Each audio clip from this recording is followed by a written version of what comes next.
What's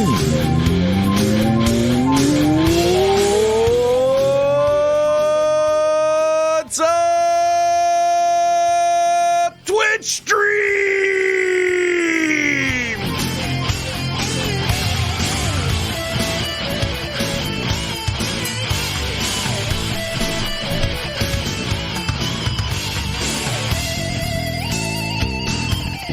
What's going on, guys? Happy Thursday. Yeah, that's the day that it is. I hope you are all well today.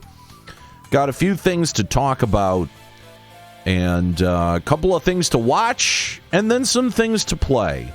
So we got kind of a run of all of our content here on the channel today. Thank you for stopping by. My name's Nate, a.k.a. Aniro.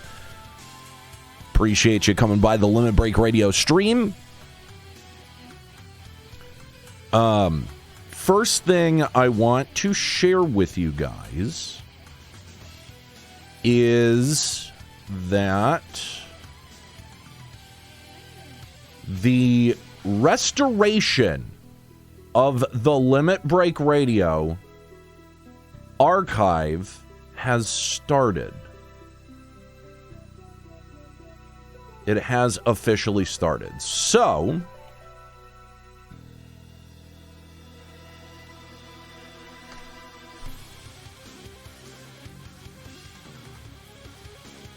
I will go ahead and share with you guys,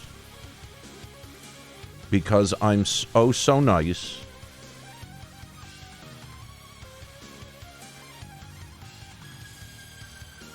You can get the first 6 episodes of the FF14 Limit Break Radio run as the archive slowly starts to come back to life. There will obviously be more added to it, but there you go. The process has begun. I know. We're getting there. For right now, it's literally just so that you can access the archive. Eventually, we will build the website for it, but for now, the process, as you guys can see, has officially started.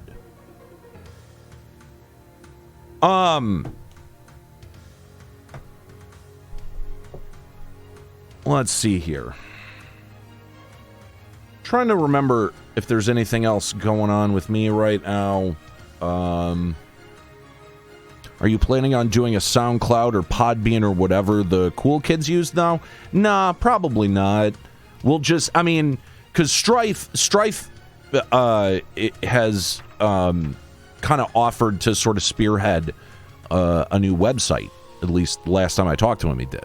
So I believe the plan is to build an entirely new website. Because we literally have, for FF14 alone, I think 160 some odd episodes. Hang on, let me look.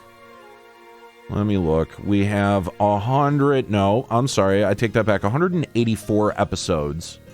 And I think that even climbed a little bit closer to 192 when you include what Nika and Juxta and Strife did on their own. So that's for the FF14 podcast. For the regular podcast, for the FF11 version of the podcast, you've got 64 episodes there. And really, the problem, Strife can answer your questions there in the chat. Really, the problem with things like SoundCloud and Podbean is that they'll allow you to have 20-ish episodes for free, and then they charge you after that. So we are definitely going to be managing our own web space. Strife saying we may end up building an API and custom RSS feed that will power the new website and potentially the new mobile app. Can't wait for the Daddy of Light riff track featuring Norris. We should do that. Oh my god. We totally should do a Daddy of Light riff track. That would be fantastic. The audio files we have will be stored in a custom database, still figuring out the pricing. But yes, the process has started, so you guys can access at least some of that stuff.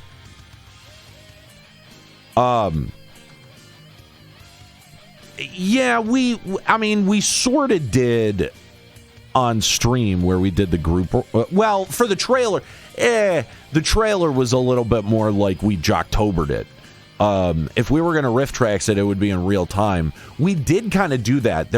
Nika did like a watch along, where it was like you couldn't see, like we didn't have the show on the stream, but we sort of counted down. I forget exactly how we did it. It was a really, really long time ago. I remember I was there for episode 1, and then I sort of took off, but it was like a Nika Reacts type of thing. Yeah, and we did it sort of cleverly. Yeah, it was a bit more of a Jocktober. So, hey, what's up, Hall Gaming? Thank you very much for the host. Appreciate it. But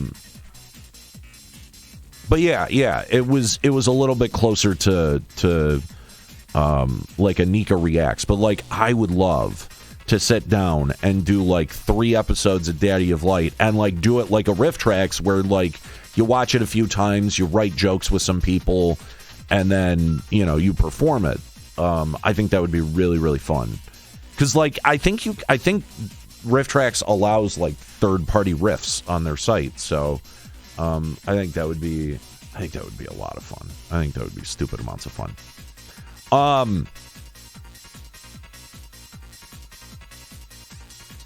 So yeah, fuck, there was something I wanted to talk about, but now I forget what it is. God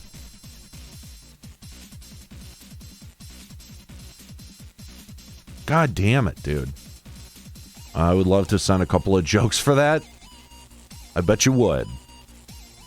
I don't know if that's a project that we'd ever get around to doing.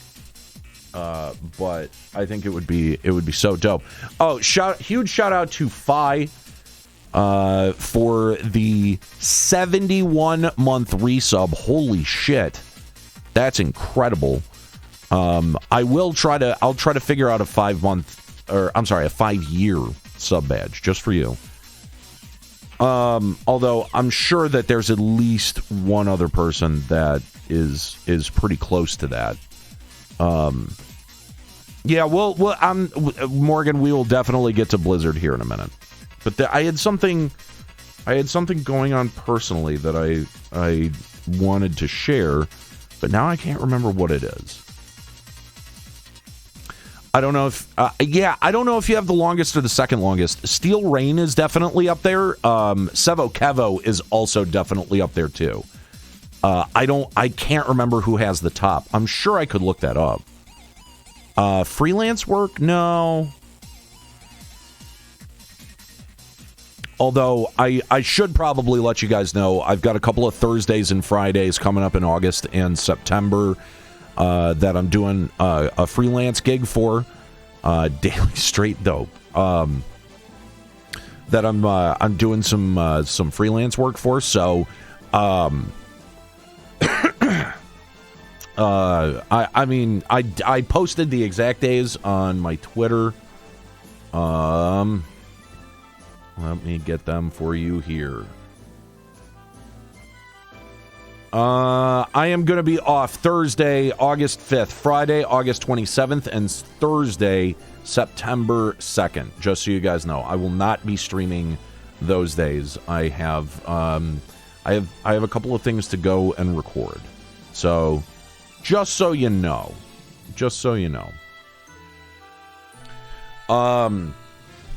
Damn, I can't remember. Obviously, the podcast that I've been talking about, the Daily Drop, for the last couple of weeks, that has been postponed and delayed. We have some issues with the name, so trying to come up with another name for that. I am not the best at naming things, so I feel like I have been stun locked on that particular issue. So that sucks. What else? There was something else that I feel like I wanted to relay to you guys. Oh, I remember what it was. A story. So, a good friend of mine, and I'm not gonna share her name here on stream because she posted this about this on her social media, but I'm not gonna share who it is. Anyway, so I've got a close friend who has decided to take up van life. And so she lives out of her van, and travels around. She does, she does some blogging, some travel vlogging and stuff like that. One of my all-time favorite people in the entire world. Anyway, she posts this morning. So it's not just her in the van. She's got a dog and a cat. And a lizard. Well, I mean, she just takes a small zoo around with her. And so this morning she posts that her cat was stolen out of her van overnight. So she's staying with a couple of friends who also have cats. Her cat is not the friendliest. I know, I've had him here. And usually when I have him here, her cat has the run of the condo while I put Fritz back in my bedroom. And so she left her cat in the van overnight with the windows cracked. And, she's done this before, and he usually does quite well. She's not in a place where it's like exceedingly warm, and she was going to go and check on him very early the next morning. And so she goes and checks on him, very early the next morning, and it appears that someone had lured him to the window with like some chicken from a salad, and they had somehow popped the lock on her van and had stolen him and taken him. And so she posts about it. She's clearly distraught. She makes a whole bunch of posters and starts posting them around the neighborhood. And it turns out a couple of teenage kids who lived in the neighborhood thought that someone had abandoned the van and had abandoned the cat in the van. And so they were trying to do the right thing. And obviously got a hold of her as soon as they saw the sign. And she got her cat back. And, there's no moral to the story. It's just, I worry about Fritz, like, all the time, and he doesn't leave. I have, 1,200 square feet in this apartment, and he doesn't go anywhere. This is where he lives. He's never even explored out into the hall. And, it just, I kind of, like freaked out for her in that moment. Like I couldn't even imagine, like coming home and, noticing like my door open, like the door to my condo open, and then not being able to find my cat. It's like literally one of my worst nightmares. Zero thank you very much for the 16-month resub. Appreciate it. So yeah, it was just I felt your hair looks so nice. Oh, don't say that. That's not true. My hair is a goddamn nightmare at the moment, and I need to get it cut, but it's so long at this point. I don't know what I don't know what to get. I feel like most haircut places that if I walked in and I said I want a haircut, they would literally shave all around and they'd be like, there you go, that's a haircut. Like that seems like every fucking haircut that I've seen on a guy in the last 8 years. So it's like I don't really want that.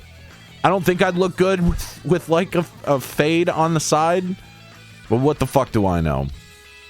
But thank you. I appreciate the compliment. if I let my hair out of the ponytail, you would see how terrible it is. It's also probably the black and white that's hiding it a little bit. But anyway, yeah, I felt so bad for my friend, and I was so relieved for her when she posted that they had found him, that they had got him, that she had gotten her cat back. So anyway, I just wanted to share that story. All right, let's talk about Blizzard. Jason Schreier tweeting yesterday. Take a look at this. Jason Schreier tweeting yesterday, the California Department of Fair Employment and Housing has filed an explosive lawsuit against Activision Blizzard for discrimination. Some of the details in the complaint are horrifying. Let's take a look at some of these that Jason has specifically excerpted out. Defendants have also fostered a pervasive frat boy workplace culture that continues to thrive. In the office, women are subjected to cube crawls, in which male employees drink copious amounts of alcohol as they crawl their way through various cubicles in the office and often engage in inappropriate behavior towards female employees. Wow.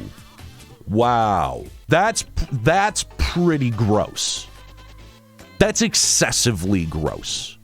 I don't know, I can't think of an office Yeah, exactly. I can't think of an office that I have ever worked in my life. And I've worked in radio stations where there has been some pretty fucking permissive behavior. And I can't even think of a context in which that would be even remotely appropriate. I worked with I worked with a handful of old school radio people at at this radio station. I'm going to try to be very vague here because I don't really want to expose anyone. But I worked at a radio station where there was a very heavy split between men and women. And it was because, normally that's pretty abnormal, right? Now, I've never been responsible for hiring practices within the radio industry, so this is an observation and not necessarily an accusation because I don't know. But most of the radio stations that I have worked in have been mostly male radio stations, whether it's in the production department, on-air department, or any of the back offices. A lot of the women were really kind of relegated to things like promotions, sales, things like that, and it was pretty fucked up. So we had a heavier than normal male-female split because we had a all-female promotions team that was the point of it was to get guys to listen to the station. So they were all very physically attractive. They were all very physically fit. They were promo models, essentially.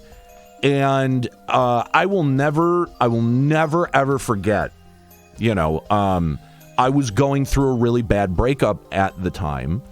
And I was working 2 jobs.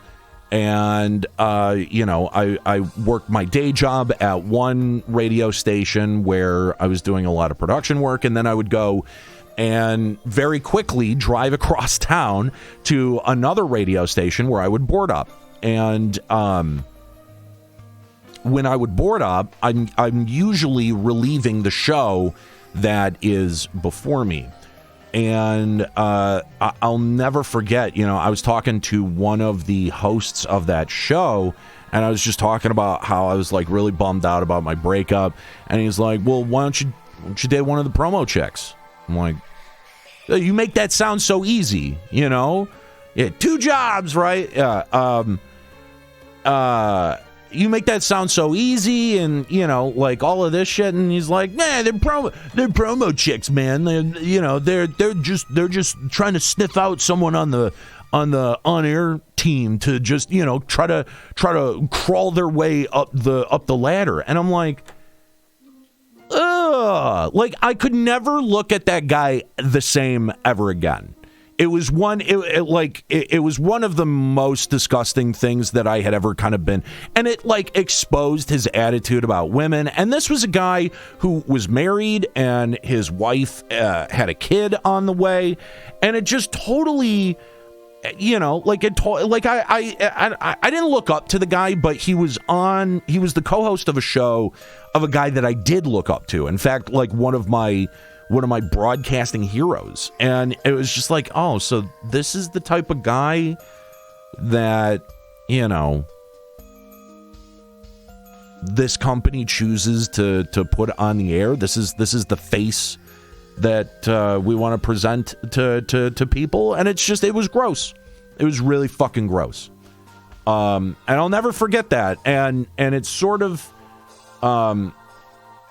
catalyzed a lot of my opinions about, dating in the workplace and things like that. And it was sort of like in that moment, I kind of made up my own mind, like, I'm never going to date somebody I work with. I had some previous experience dating somebody that I worked with, slightly different context, because I had already been in a 5-year-long relationship with this woman, and I helped her get a job at the same place I was working. Very different context. Also, our relationship stayed stable throughout the duration of our employment there. So, it wasn't really an issue. But, after this, I was like, dude, I'll never date somebody that I'm missing with. The Missing Frame, thank you very much for the follow. Very much appreciate it. Let's take another look at one of these excerpts from Jason.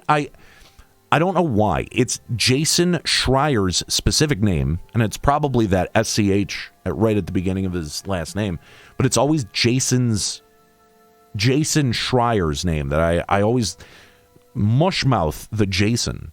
In another example, a female employee who worked at Blizzard Entertainment was assigned a lower level, denied equal pay, and passed over for a promotion despite multiple factors that suggested she earned it. 1, highly rated performance reviews. 2, she generated significantly more revenue in her marketing campaigns than her male counterpart. That's egregious. That's egregious, because now you're not even making decisions that are fucking good for business. That's insane. Like, that's actually crazy. She ran almost twice as many campaigns as her male counterpart. Despite her accomplishments, her male counterpart was invited to have monthly or weekly one-on-one meetings with the vice president. She was not afforded these same opportunities and unsurprisingly was passed over for a promotion in favor of her male counterpart.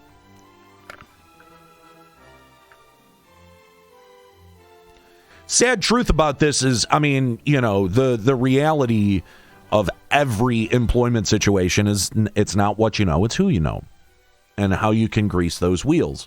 I am not very good at playing kiss ass, so I tend to not be very good at that role.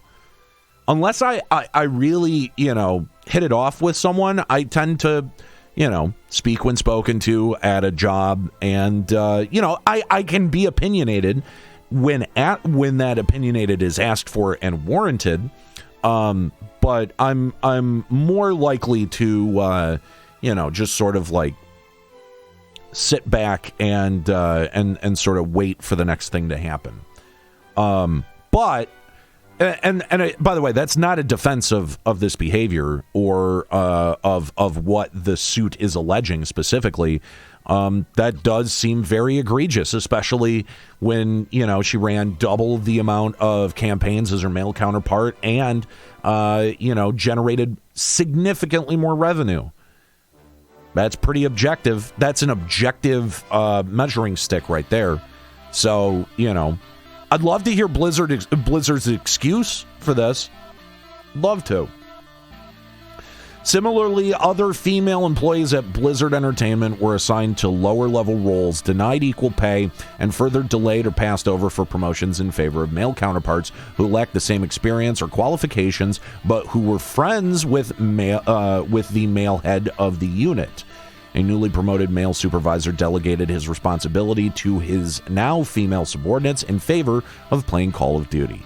Other male supervisors would refuse to communicate with female employees, going to their male counterparts for information.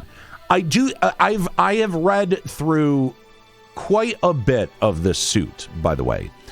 And I mean, while there is no shortage of damning stuff, and we'll get to the most damning thing here. Item number 48. In a tragic example of the harassment that the defendants allowed to fester in their offices, a female employee committed suicide while on a company trip due to a sexual relationship that she had been having with her male supervisor.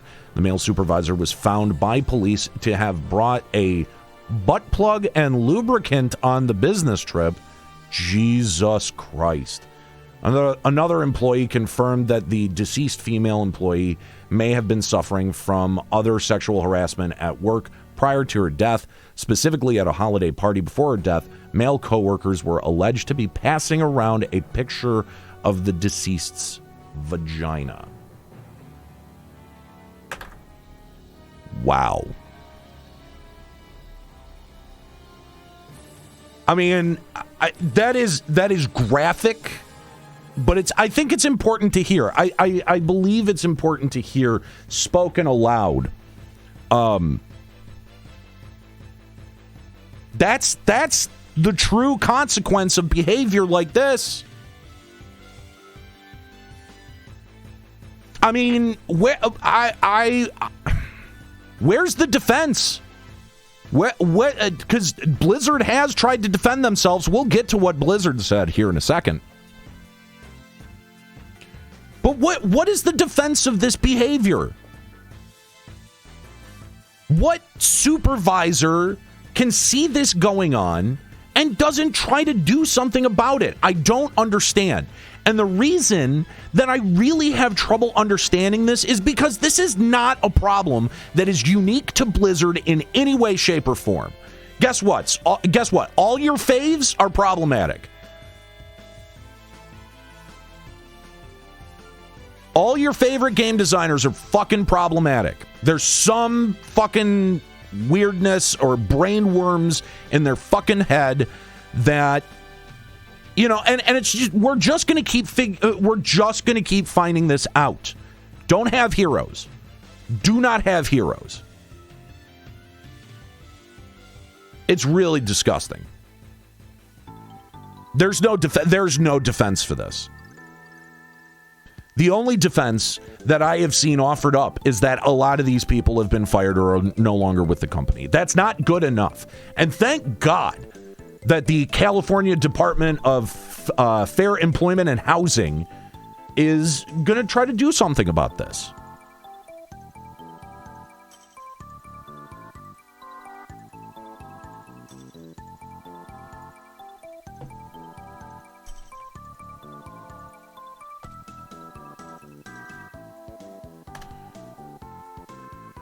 You know, I just keep wondering when the parade of horrors is going to actually stop.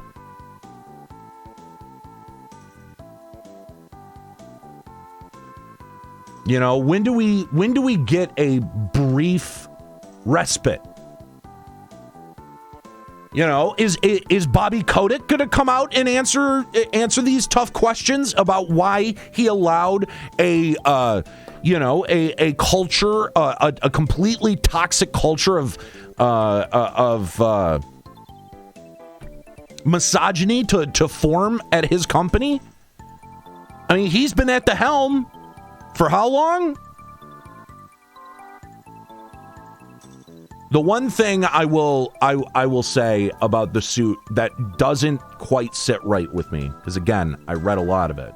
The only part that doesn't sit right with me is just how many times the suit alleges that male counterparts or employees were playing video games instead of working.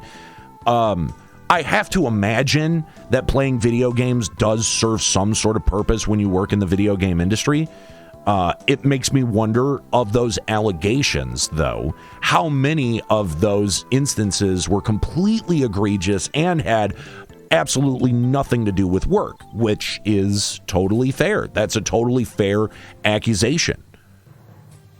But it's the one part in reading this where it's like it doesn't quite translate, because you're like, yeah, well, of course they're supposed to be playing video games. They work at a video game company.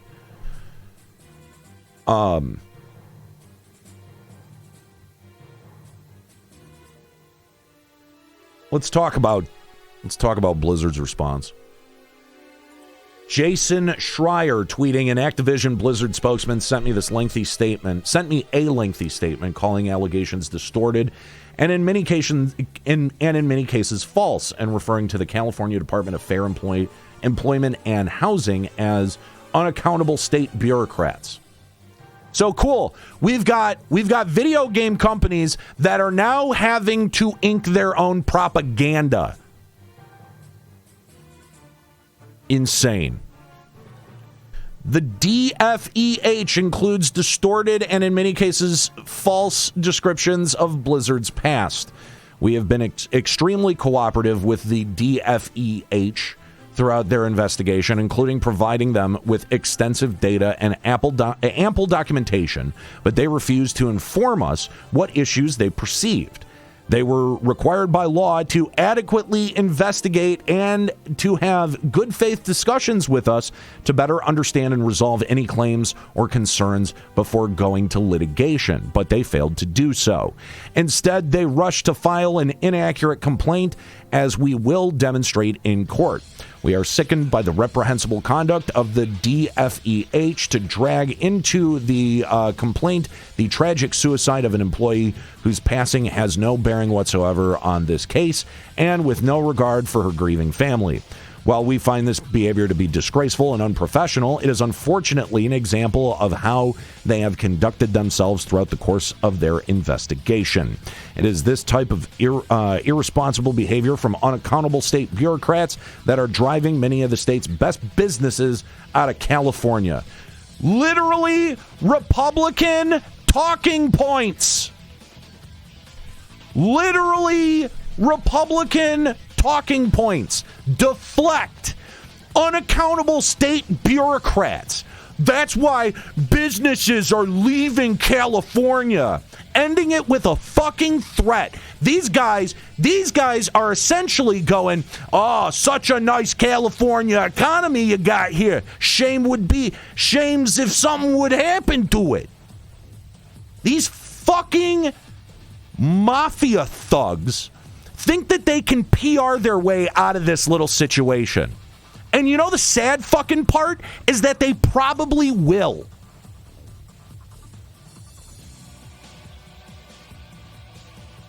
Statement goes on to say the picture of the DFEH paints is not the Blizzard workplace of today.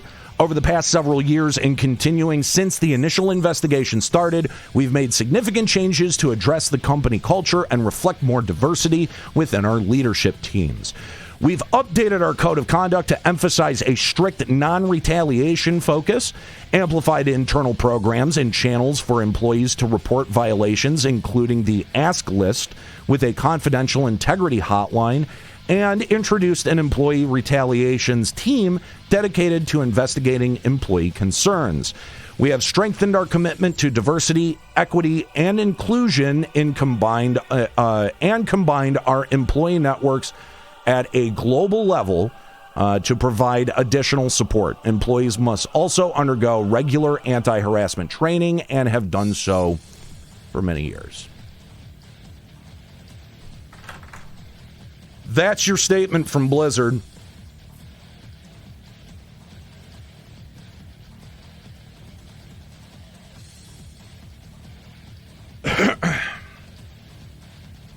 Now, I said that they would likely be able to PR this away. And the reason that I say that is because didn't we do this about a year ago, maybe a little bit more than a year ago, with fucking Riot. And still, Riot continues to have a very successful business model. I haven't seen a whole lot of people boycotting League of Legends or not watching Worlds because, you know, they were really pissed about the way that Riot treats its female employees. Tell me I'm wrong. Show me where I'm wrong. Show me where the investigation into Riot's, conduct toward its female employees has hurt their bottom line. Please show me that correlation, because I haven't seen it yet. So the truth is that Blizzard knows what Riot knows, which is the same thing that countless others have been able to figure out.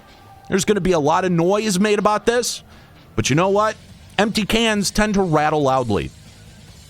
And when it comes to Overwatch 2 coming out, you'll sit and shell out your fucking wallet and buy it and all the DLC and support all of the sketchy business practices that come along with it, Loot Box 2.0, whatever the fuck.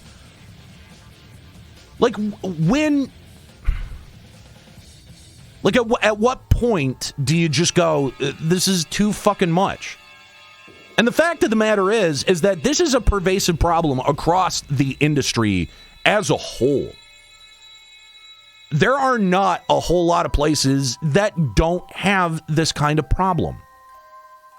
That's the sad reality. When I said all your faves are problematic, that's what I meant. Is that this shit happens on a way more regular basis than either you or I are comfortable with. So what are we going to do? What the fuck are we going to do about it?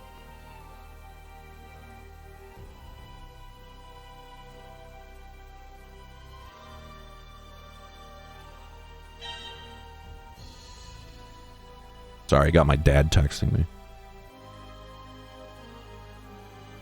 But that's the real question. You know, I appreciate all of the sentiment that I see right now. Oh, I'm going to boycott Blizzard. Oh, I'm going to boycott Activision. All right.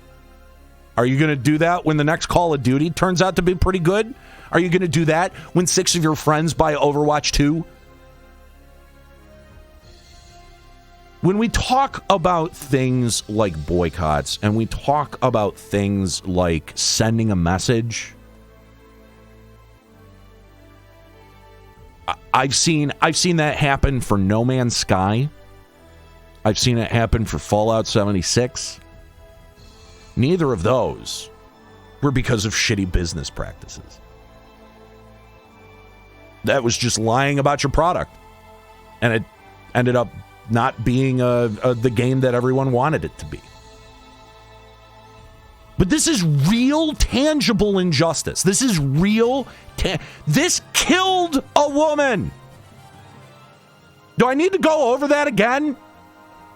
This killed a woman, and the dude who was, in some way, I can't say the dude who was with her supervisor, brought lubricant and a butt plug and shared pictures of her vagina.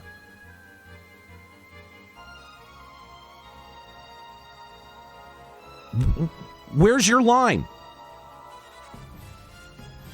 Where's your line?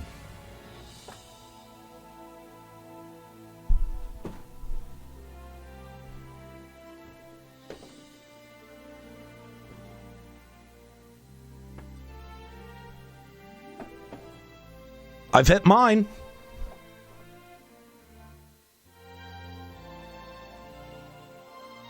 That's a small symbolic message, but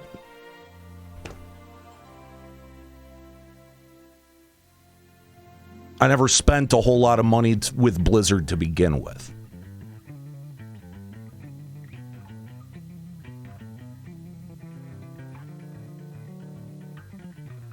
So I don't have an answer here, guys. If you're looking for me to put a bow on this and tell you what to do, or give you a number to call to funnel your outrage at, I don't fucking have it.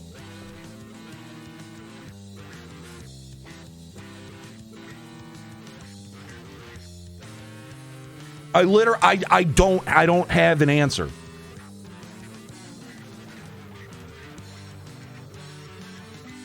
I mean, what seems what's acceptable for you?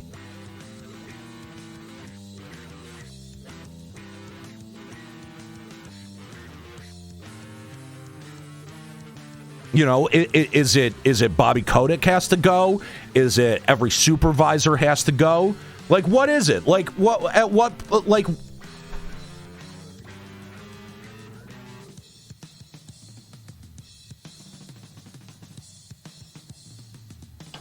I don't know. The whole thing is fucked up. I'm for sure never buying another Blizzard game. I'm never promoting another Blizzard game.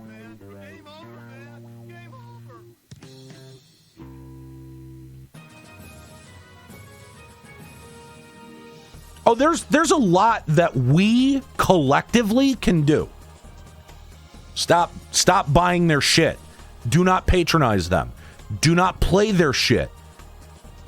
I mean, you know, the boycotts for as much as I deride them are literally kind of the only thing that we as consumers can do. We can sit here and spaz out on social media all we want, but again, I point to fucking Riot. If you want to know why I'm cynical, it's because of Riot. Because Riot went through almost the exact same accusations, and they did an internal investigation. Literally, nobody got fired, and nobody talks about it anymore.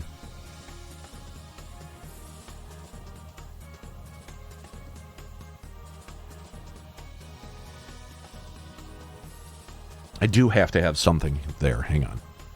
I just realized how sort of blank over here is, and it's really difficult to see the chat. So hang on.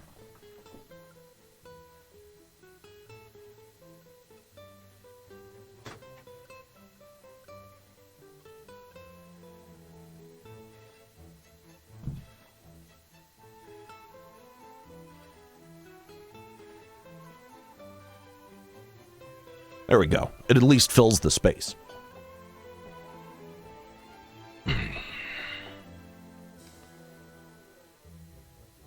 Kaze Ka saying, I believe in walking with your dollars to boycott these companies to a certain extent. But in doing that, don't we also hurt those in the industry that are being hurt by the industry? Those women that are being harassed will also be hurt financially.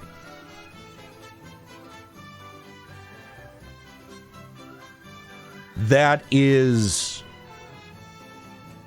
I mean, first of all, you know, boycotting one company may do something to the culture at that company. But as we've identified, this is a problem that exists much wider than any one single company. This is an entire industry-wide problem.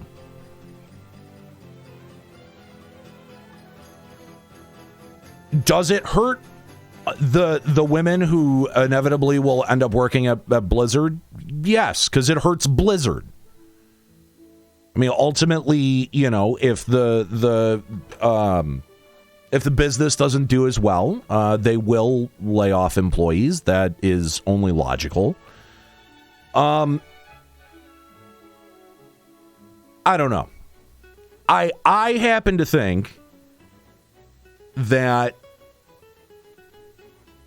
the only, I mean, because and you have another really good point in there, Kaze, and that is that the ones who will feel the effects first, the ones who will be let go first, are going to be those on the bottom rung, which this lawsuit has gone very far out of its way to allege that that's what they were doing specifically to their female employees. So by that definition, absolutely, the first ones that will end up being hit by a boycott are going to be your female employees, because that's the culture that has been established by Activision Blizzard. However, I don't think that that means that it's okay to just reward them with your patronage. To me, listen, I can only speak as me. I'm not trying to encourage anyone else to engage in a boycott or anything like that. I can only speak for myself. But to feel okay about my consumerism, I have to feel like I spend my money ethically, okay? And that means that if I see something that I don't agree with, I tend to stop supporting that brand until there are major changes that have been made. There are brands that have won me back through the way that they have been able to change their culture effectively at their business. That's not to say that the allegations have stopped. That's not the only evidence that you look for in something like that, because, you know, a business can just get better about silencing the criticism, right? So you have to actually look for real hallmarks that the culture has changed, and that can be very difficult to suss out, especially if you have no insider information with the company. So, you know, like I said, I never spent a whole lot of money with Blizzard to begin with. So a boycott for me is very easy. That's the other thing. I'm not going to sit here and get on my high horse and be like, you all should be boycotting Blizzard. It's easy for me to boycott Blizzard. I don't play their shit. So it doesn't really affect my life an iota. My question to you who are out there as Blizzard fans: are you going to be able to comfortably spend your money now with this company? Is it going to be in the back of your head every time you want to make a microtransaction, every time you want to buy a new skin, every time you want to, you know, get the latest expansion? Because I think it probably should. Okay? That's my opinion. I think it should weigh on your head whether or not you feel good about the way that you're spending your money. That's my opinion. Silver lining is they get laid off and find a better company, or a worse company, or a more toxic and predatory company.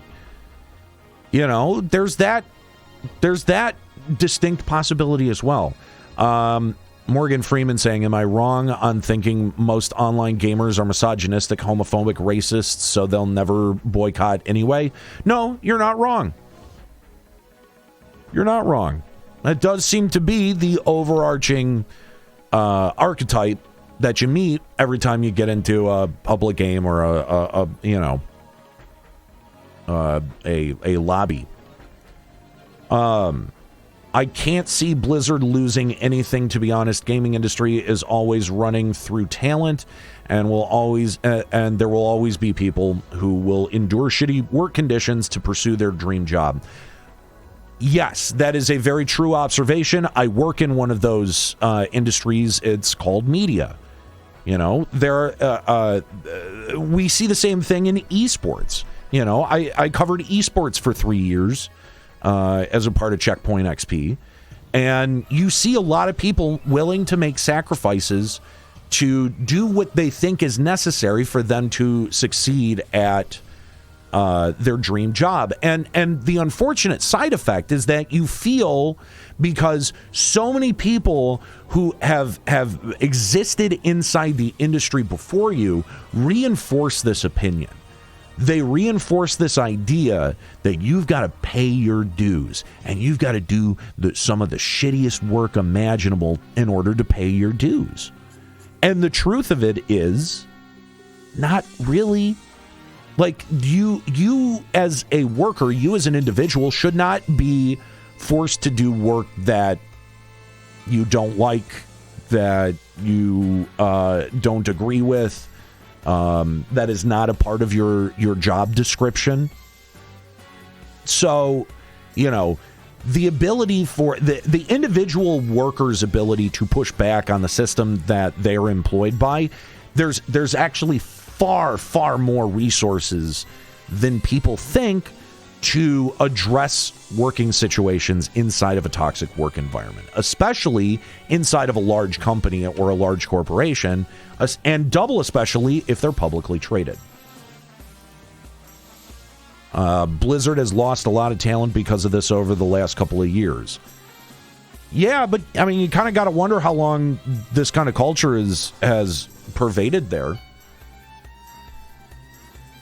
I would love to hear from some female employees that were there before the Activision acquisition, because I'm wondering how much that changed the work environment. Because that will change a work environment far more drastically than I think people recognize. The Missing Frame saying, plus a majority of the fan base of most of these games are kids who don't care about these issues. Yeah, and you know, that I think that's why I advocate for you know, being a better consumer and being a better consumer around your kids and for your kids. We're no longer in a dichotomy. We're no longer in this sort of dynamic where kids are the only ones who inherently understand the content when they ask to buy a game from, you know, to ask their parents to buy a game. So I think, you know, we as gamer parents now have a very sort of important role to play, especially if we feel very strongly about this issue, that, you know, we're going to have to not only explain this very difficult situation to our children, but also tell them no. Which can be, for some parents, a very difficult thing to do.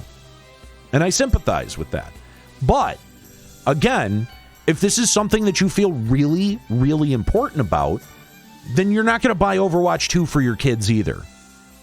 And maybe, I don't know, maybe, you know, there was this incredible network of parents that would talk.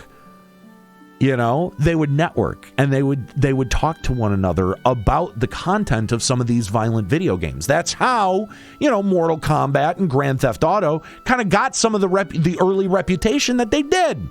So maybe it's just a good idea to inform other parents about what their money is going to support. Because I think even in the abstract, even if you don't really understand the nuances of something like this, if you came to a fellow parent and said, hey, you know, I know your kid likes World of Warcraft a lot, but I think you should understand where your money is going, I think that there would be a lot more parents out there who would be receptive to something like that. Their kids would fucking hate it, but I think that there would be more parents out there receptive to that than you think. On top of bad press like this doesn't help their status as a premier gaming company. There's what, 2 or 3 ex-Blizzard companies now? Yeah, there's more than that. There's like way more than that. Like this has been a trend. Like you know, ex-Blizzard studios go back a long way. You know, like ex-Diablo talent came together to make Hellgate London, and it's a pile of dog shit. So you know, pretty common. Maybe not so much Overwatch, but definitely Call of Duty is making them the most money. I mean, yeah. Kaze saying, yeah, that makes sense. I definitely wouldn't want to throw my money at these companies to support them. Just bringing to light that side of it. And don't get me wrong, I'm not supporting Blizzard in any way. No. I'm not saying that you were. There is a very valid counterpoint out there to be like, well, so many people aren't going to do it. Why should I do it? And I think like this is a really important sort of teaching moment and a learning moment. So allow yourself to learn. You can be the change that you want to see in the world. I know that that's a fucking platitude, but it's also fucking true. You have a lot more influence and power than you realize. And if you start talking about this like it's the most important thing, that this is something that needs to change absolutely right now, and that you're willing to put your money where your mouth is, the more people you tell about that, the more effect it's going to end up having. So, I think it's really easy to get sort of... sorry, my nose itches for some weird reason. I know it's really easy to sort of get caught up on like, oh, well, there's so many millions of other people that aren't me that could make a different decision. And you're right, they could. But you're the only one that controls your actions. You're the only one that controls your own decisions. So, if at the end of the day you decide, I'm not going to support Blizzard, be consistent with it. Be consistent with it and stick to it. And I hope that you have the resolve to stick to it, especially when 6 of your other friends are looking at you like, hey, dude, why aren't you playing the new Call of Duty? Come on, bro.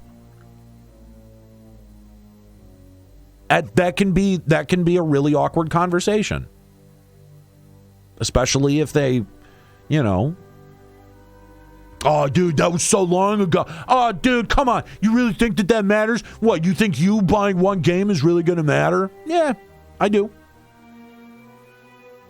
You might too. And if you do, then I think you know the proper course of action. But if you're sitting on the fence, if you're in the chat right now and you're sitting on the fence, I want to, in a non-confrontational way, ask you why. I would like to understand why. So feel free to speak up. I'm not going to yell at you. I've done enough yelling today.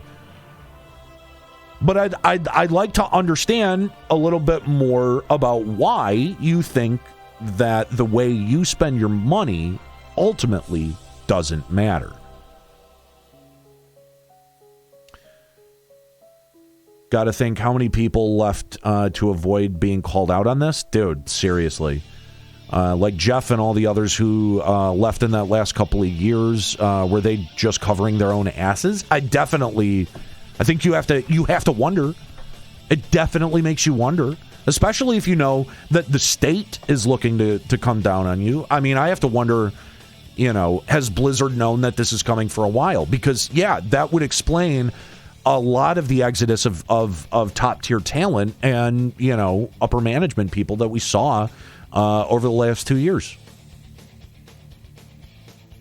Morgan Freeman saying, say what you will, 80s moms were no joke. They changed American culture. Yeah, they fucking did. There was one asshole from Bloomfield Hills, which is where I grew up. I went to fucking Bloomfield Hills public schools. There was one asshole from Bloomfield Hills that decided she didn't like Married with Children and nearly got that shit taken off the air. It was a whole fucking campaign. So, like, where are the highly motivated moms that are like, hey, I think this Blizzard situation is really fucked up and I think we should talk about it? Why aren't they in a letter writing campaign to the fucking ESRB? I don't know if the ESRB has any ability to, I don't think they have any jurisdiction here, but like, shouldn't we hear about shit like that? Like, where's the fucking activism?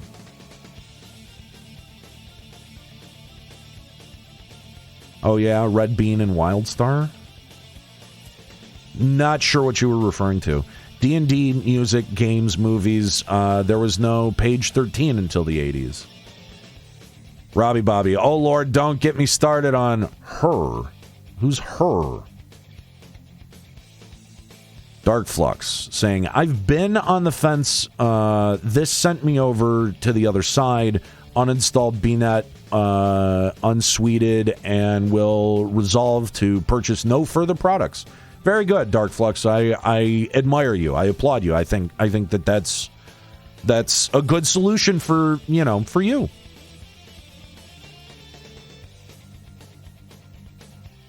Watching The Bachelor? What?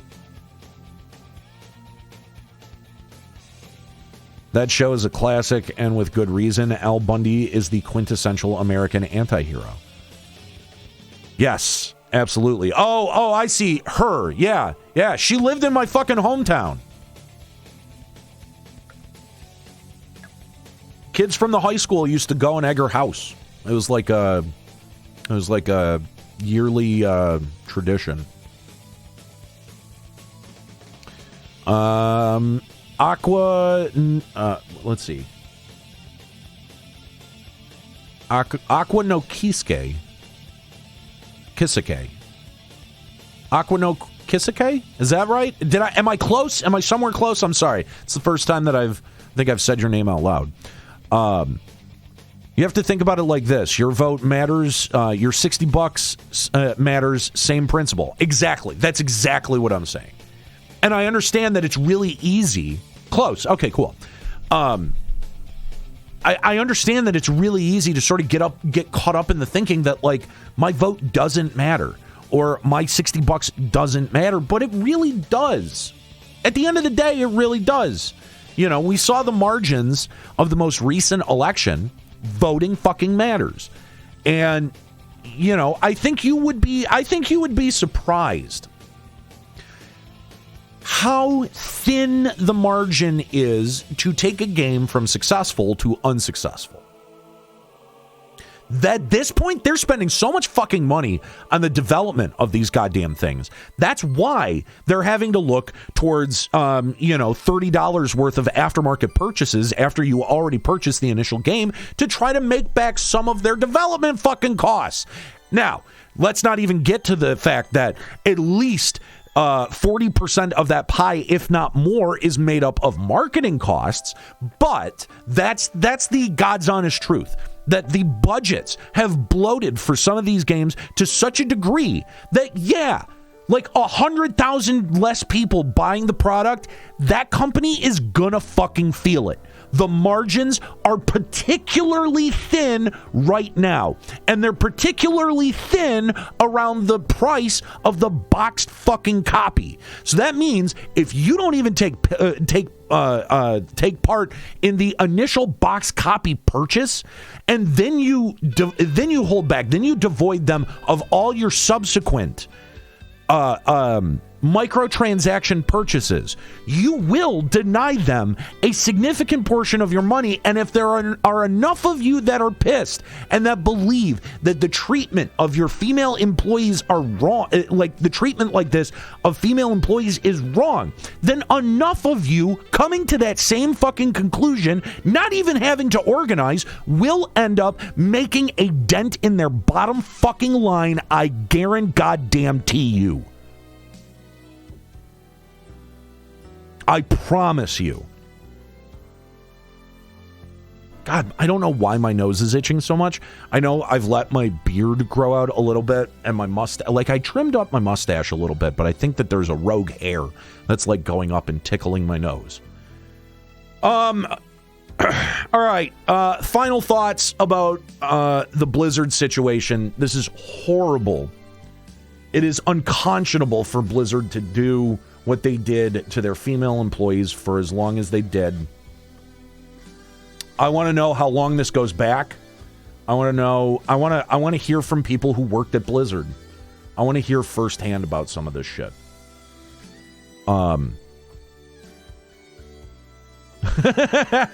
Morgan Freeman saying ESRB can make a new rating. PSP, possible sexual predator. It's good. Let's see. Aqua no Kiseki. Aqua no Kiseki. I think I got it now. So, but I'm just going to call you Aqua, if that's all right. Aqua saying, yeah, I've sworn off ActiBliz and Nintendo. One for obvious and Nintendo for their shitty anti-consumer practices. I agree.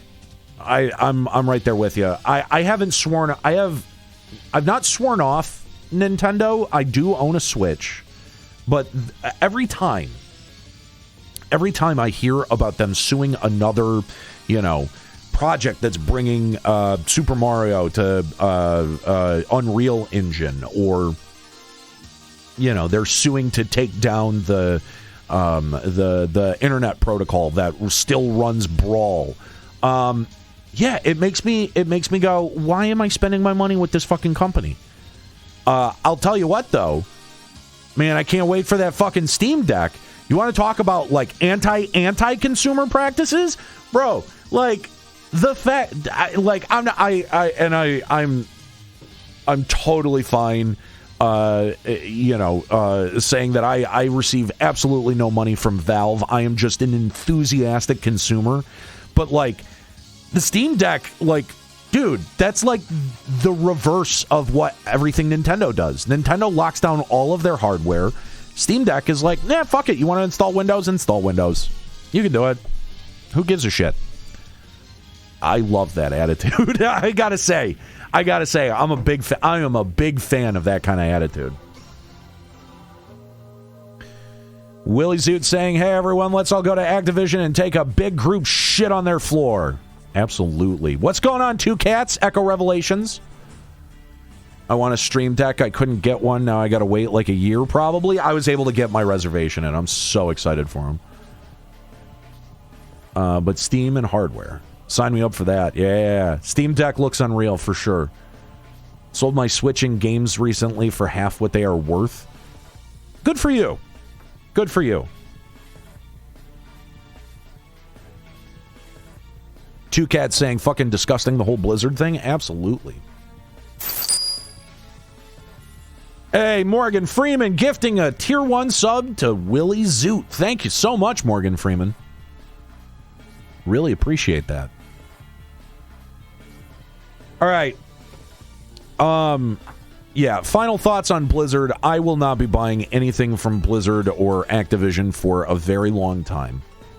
I encourage everyone out there to keep up on the story and to keep looking for follow-through.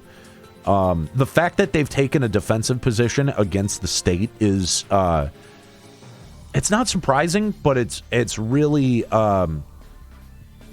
I don't think it's going to work out for them. I don't think it's going to work out very well. So expect some changes to that company in the near future. But also, pay very close attention of who's leaving. The people, I believe that the people who are most guilty in this situation probably have already left. But there's going to be more people who are going to be there as the sacrificial lambs. I don't know who that's going to be, but it's going to be interesting to watch how this plays out. Mark Kern has removed all reference to them from his bio. That says it all. There you go. That does say a lot right there. All right. Thank you guys for participating in that mature discussion. I really do appreciate that. I think we got some really good discussion points out there. Jeff Kaplan jumping off the Blizz train, making it out with a safe image might have been smart. Maybe. I'll just go back to sort of... God damn, dude. I swear to God, something is... Yeah, it was a nose hair. I'm getting old, guys. I'll reiterate what I said at... Was Mark Kearns a Gamergator? I have no idea. That's a very valid question, though.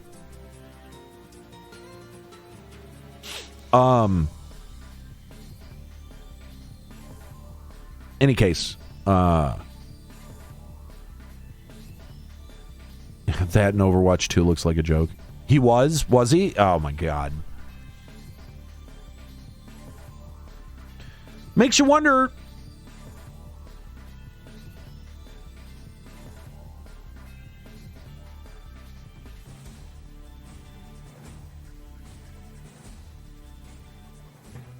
Really makes you wonder.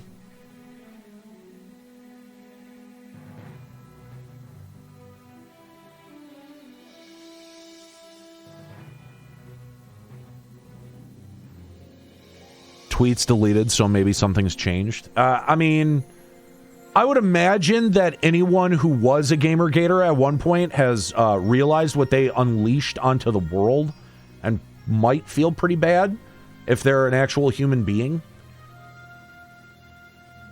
It's almost been a decade since Gamergate. Jesus Christ.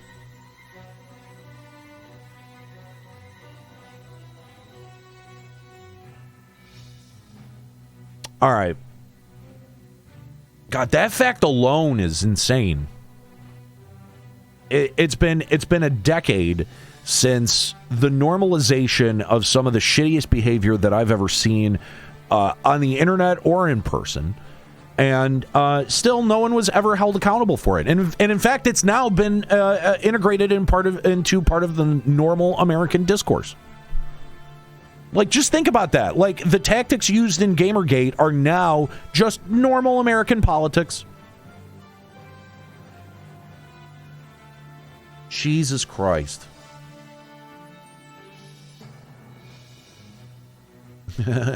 Getting old equals nose hair getting a buff, lower back and memory getting a debuff. Have some more 20 years since the FF10 release. I did know that. I saw that. I saw that. Yeah, being a senator means that you're the best at shitposting. Yeah, that is true. That is devastatingly accurate. All right, let's switch gears because I've sort of hit my limit on. We continue down this road. I'm actually going to get depressed on the stream. So, let's see.